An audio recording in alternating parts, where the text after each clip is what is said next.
Hello lovely book dragons, and welcome to the final installment of this rereading the Hunger Games 10 years later project.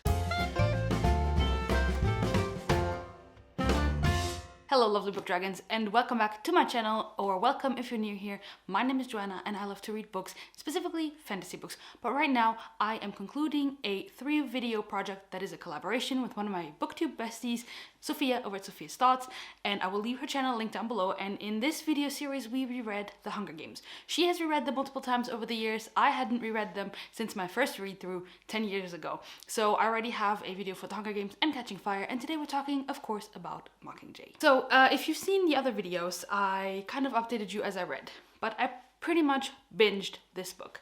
I read it in 1 or 2 sittings, and pretty much the first sitting was like 300 pages and the last sitting was 100 pages. So I read this whole thing, never updated you. So this is going to be very interesting to talk about. So this book, in my memory, it was my least favorite book. I didn't like it as much when I was reading it the first time. I didn't like the movies as much.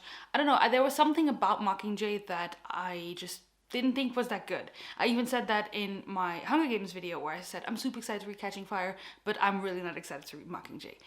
And I was wrong. I wasn't even necessarily wrong, it's just I think that I have changed so much over the last 10 years that this book actually sits in a category of its own. I don't know if it's my favorite. I think Catching Fire is still my favorite, but there is so much about this book that I just loved. I couldn't put it down, for one, which is why I don't have as I read updates for you like I had for the other 2 videos, because I couldn't put it down. As much as I love the games aspect of every single book, I just loved seeing Katniss after everything that she's gone through in this book.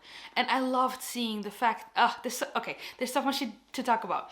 First things first, I just love seeing Katniss and the PTSD that she goes through and how it's handled. How the people around her don't even necessarily understand. They want to make her do things that make no sense. How does it make sense to tell them District 13 is alive and well and so am I, when this person clearly isn't well? This person is destroyed, and they want her to tell everyone that she is okay, when in reality she really isn't. And at multiple points in this book, it is so obvious that Katniss is not okay. She needs to process everything. She is heartbroken because Peeta is taken by the Capitol, and as she sees the videos of him coming out in the beginning when he looks good, and then in the next video where he already looks so much thinner, and in the last one that she sees where he is like a shell of himself, and how it destroys her, and when she realizes that President Snow is taunting her and just keeping him out of reach, and that is what's gonna break her. It's him hurting Peeta because she loves him, and how having the ones we love being hurt and used against you is the worst thing ever. And how the rebellion, who is supposedly this thing that's so much better than the Capitol, I'm not saying they're the paragon of justice, but they depict the Capitol as being so evil, and yet they're not that much better in the end, are they? And I loved that discussion in this book. I loved how Katniss had to realize, okay, it's good that we are getting rid of this system that we had, but can I really trust the people around me? Is this coin person really that much better? They wanted to redo a Hunger Games at the end, just to have the Capitol's children kill each other, just for them to see kind of what happened and to establish the rebellion now as there's so many thoughts where sometimes we want to replace one thing with another, and is it that much better? Is the old system that much worse than the new one that you're trying to put in place? And this is something that we can apply in our own lives, right? Like, if you're trying to change something, is it that much better? You have to ask yourself, is it worth everything you're going through? And I just loved seeing that here. I loved seeing Katniss find, when she would go to District 12 and she would find little things that would kind of comfort her, like when she even brought the cat bag, and that was so, I don't know, just like those mementos of home, mementos of who you used to be, what your life used to be like right now, when you cannot even fathom a life like that anymore, when everything that you love, everything that means home to you is gone. There's still these little things that she hangs on to, and I just love seeing that. One of my favorite things about this book as well is Finnick and Annie. I love how when they find each other again, how happy they are. And when Finnick, and I think in the movie they didn't have Katniss with him, but when he filmed that kind of propo where he's telling all the secrets about the Capitol, and how he comes clear and he says, President Snow sold my body. He sold me. When a victor is just good looking and appealing to the people, they get sold like a prostitute, and how much that hurt him, and how much he then used that position to wield the little power he could, and to gather the secrets, and how he spilled them all right there on TV.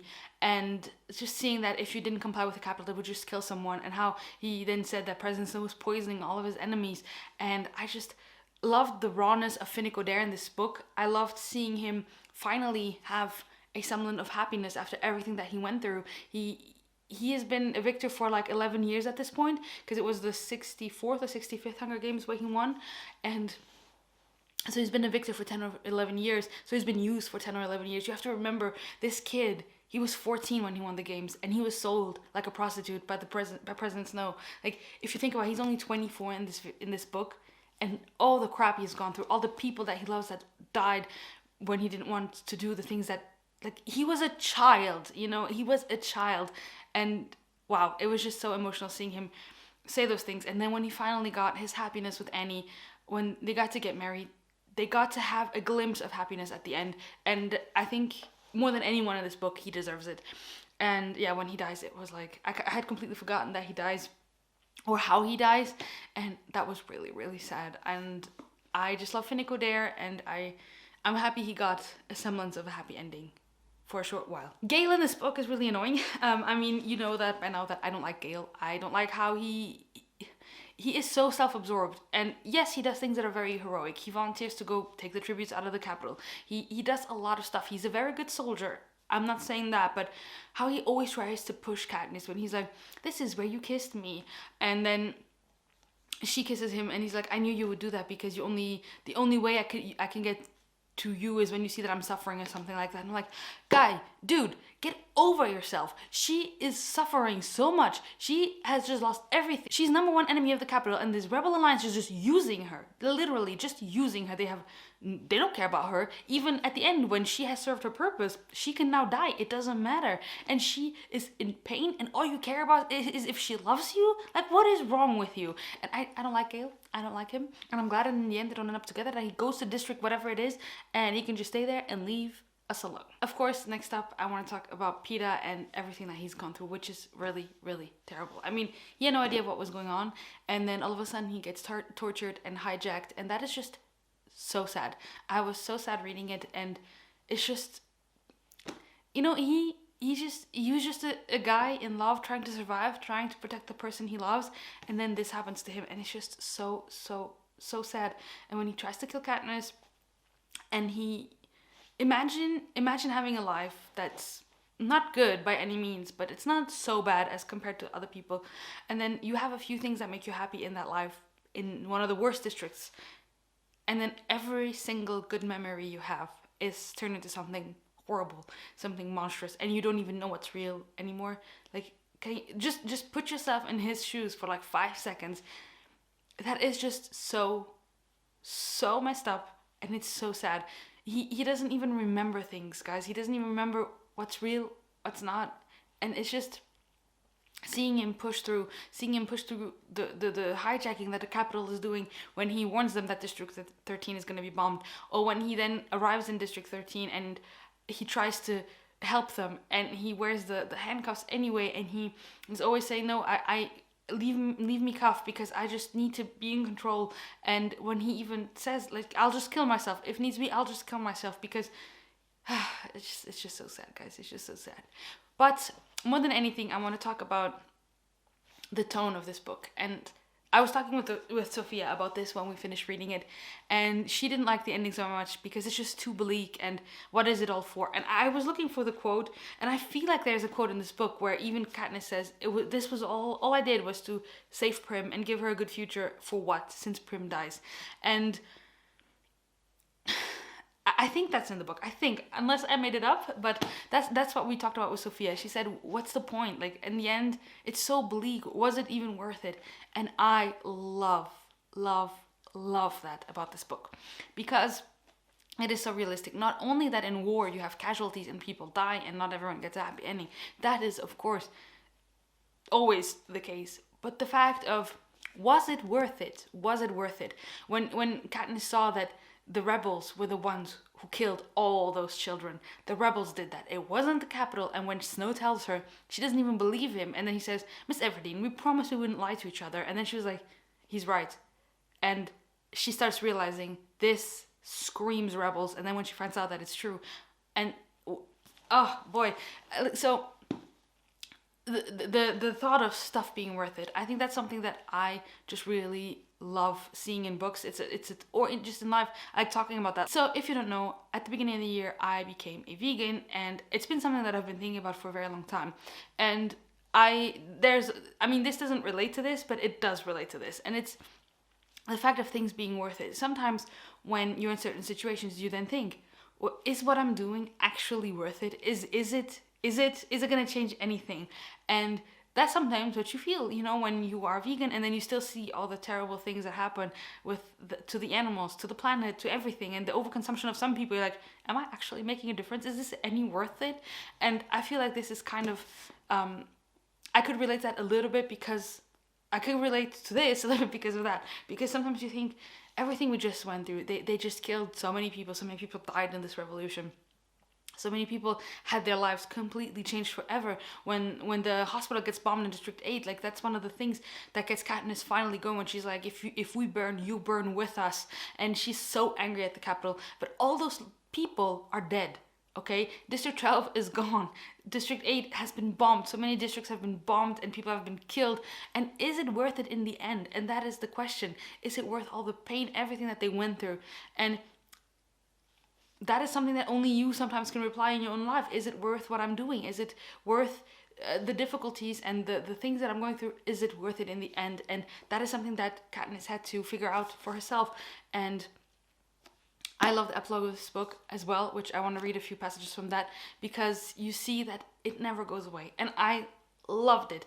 I think that the first time I read this, I wasn't really a big fan of that. I was like, but now they should be happy. It's been so long. But I was too young, I guess. It shows that the stuff you go through, it never leaves you. It never goes away. It's not because you find love, that you build your own family, that the world is in a better place, that you are in a better place. And I just love that. Seeing that Peeta and Katniss still have the nightmares. They still suffer, but they're there to help their children understand what went on, what was going on, why they did what they did, and how they need to remember this. They play in the meadow, the dancing girl with the dark hair and blue eyes, the boy with blonde curls and gray eyes, struggling to keep up with her on his chubby toddler legs. It took 5, 10, 15 years for me to agree, but Peeta wanted them so badly. When I first felt her stirring inside of me, I was consumed with a terror that felt as old as life itself. Only the joy of holding her in my arms could tame it. Carrying him was a little easier, but not much. The questions are just beginning. The arenas have been completely destroyed, the memorials built. There are no more Hunger Games, but they teach about them at school, and the girl knows we played a role in them. The boy will know in a few years. How can I tell them about that world without frightening them to death? My children who take the words of the song for granted. Deep in the meadow, under the willow, a bed of grass, a soft green pillow. Lay down your head and close your sleepy eyes, and when again they open, the sun will rise. Here it's safe, here it's warm. Here the daisies guard you from every harm. Here your dreams are sweet and tomorrow brings them true. Here is the place where I love you. My children who don't know, they play on a graveyard. Peeta says it will be okay. We have each other and the book. We can make them understand in a way that will make them braver. But one day, I'll have to explain about my nightmares, why they came, and why they won't ever really go away. I'll tell them how I survive it. I'll tell them that on bad mornings, it feels impossible to take pleasure in anything, because I'm afraid it could be taken away. That's when I make a list in my head of every act of goodness I've seen someone do. It's like a game, repetitive, even a little tedious, after more than 20 years. But there are much worse games to play. I love the concluding message of this book. I love how it can feel bleak, but it's also hopeful, because things can get better. And even if you will always be marked by the things that happen in your past, you can find a way to get through it. And even though it will never really completely go away, you will get stronger. The sun will rise tomorrow, and on the hard days, there are beautiful things around you to remind you that you made it through, that you can do it, and I just love that. So, we've also already watched the first movie, which honestly, there's like very few things I want to comment on because it's very similar to the book, and I really like it, but the main thing I like is that they changed is that Effie is a part of it from the beginning, and I really like the interactions between her and Haymitch, and having her there for Katniss. I just really like that they made that change, and I just love Effie so much, and I love seeing her there. And now she's like, oh, I miss my wigs and everything, because, you know, it's Effie, and even then she still stays Effie, and I just really like that. Which, by the way, I did really like in the books, how it's not Effie, it's Katniss's team, and when she finds them, they are starved, they are in like this cell where they just like it's just terrible conditions, and she's like, what are we doing to these people? Why are we treating them like this? This is horrible. Those are the first things that start her realizing that maybe these rebels are not that much better than the Capitol. And I really like that, but I did really like in the movie that they brought in Effie. And something else in the movie that's really, it's the very end of the first movie when we see Peeta in the bed struggling, and we see how much he's actually suffered and how much he's still suffering, and it's just heartbreaking. It's just heartbreaking.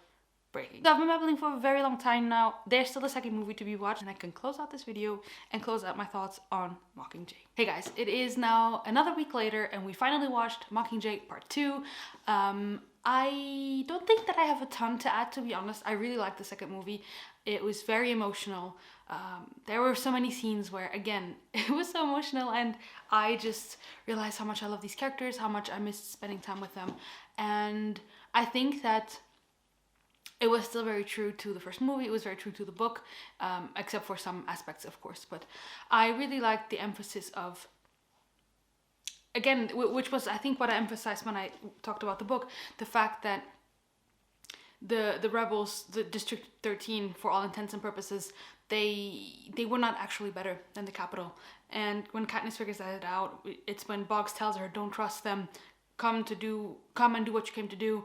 And when she sees that the kids were killed not by the Capitol, but by the rebels, and that the things that they're doing are not that much better, and that all those things, and when Coin talks and how Coin, and I feel like this was more apparent in the movie even than in the book, when Coin says, oh, right now it's not a good time to have elections, I'm just gonna be interim president, and then Haymitch even says, interim for how long? Like, we saw that the same thing was just gonna happen again.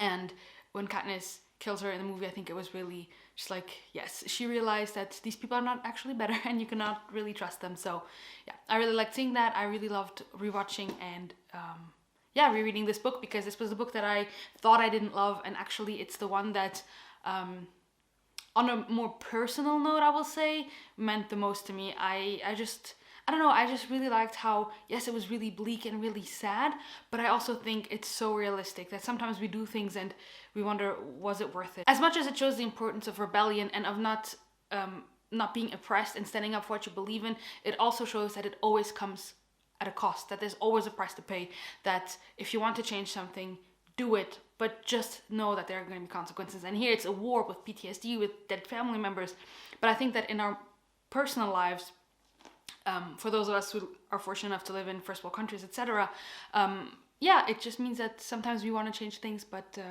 they come at a price, and we have to be willing to pay it, and that we have to work through our emotions and through our trauma. So there you go. I think that's going to be it for this video. I don't know how coherent it is, because I feel like every time I've talked about it, it's more something that I feel than something that I can actually voice, compared to the first two, where I could point passages and talk about the book in and of itself. But here, this book is more in my emotions than in my thoughts, I feel like. So I just want to say that I'm super happy that we did this project, because I hadn't reread these, like I said, in 10 years, and I'm really happy that I did. I think I will be rereading them a little bit more often now, and definitely rewatch the movies a couple of times, because I forgot how much I love these, and I'm so glad that I got to read them this year. So there you go, guys. That concludes this series of videos about the Hunger Games trilogy. Let me know in the comments down below if you have read these books and how long it's been since you read them, and specifically what you thought of Mockingjay, on a reread, on a first read, whatever. Just let me know what you thought of this book in particular. And if you've made it this far and you just want to leave an emoji, leave a bird emoji, because Mockingjay. So thank you guys so much for watching, and until next time, happy reading.